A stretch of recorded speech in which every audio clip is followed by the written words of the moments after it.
Good morning mga idol! Welcome to Tatay Macario Channel. Samahan niyo ako ngayon.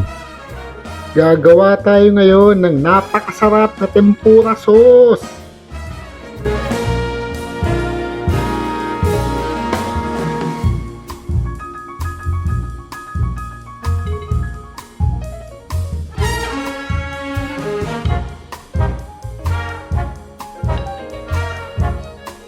Magpakulo muna tayo ng 3 cups na tubig.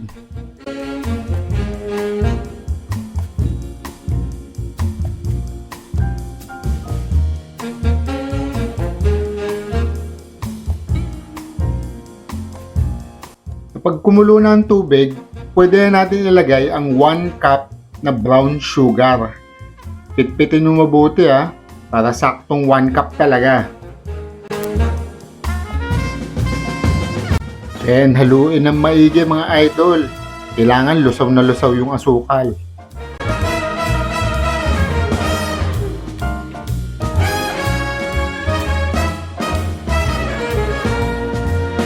Kapag lusaw na ang brown sugar, dagdag na natin ang secret ingredient natin, ang Kikkoman na soy sauce.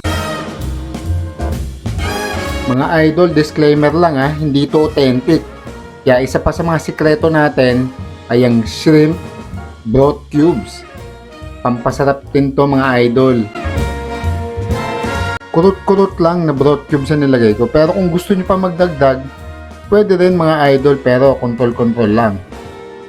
Ito ang isa pang pampasarap natin, ang ram. Ang tanduay ram para sa sauce hindi yan pa sa mga tambay sa kanto.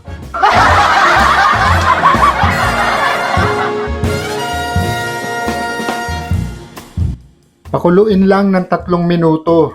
Pagkatapos nun, pwede mo na siyang i-transfer sa isang lalagyan. Magkayod ka ng luya. Dagdag pampasarap yan. Huwag masyadong maraming luya.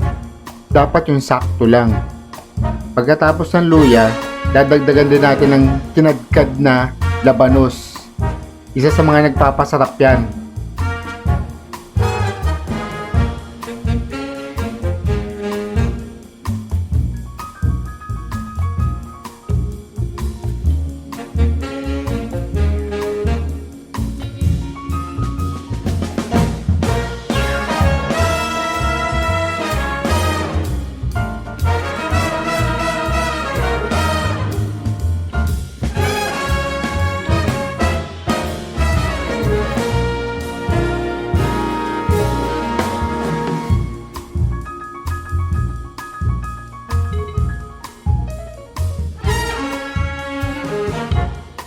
Eto na, taste test na mga idol.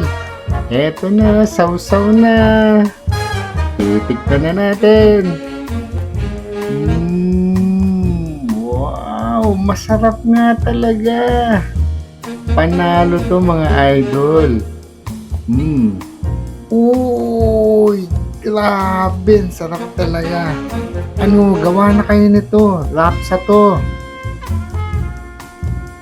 Maraming salamat po sa inyong panonood. Sana po suportahan niyo po ang Tatay Macario Channel sa pamamagitan ng pag-like at subscribe. And shoutout din po sa mga kapwa kong autism parents. Mabuhay po tayong lahat.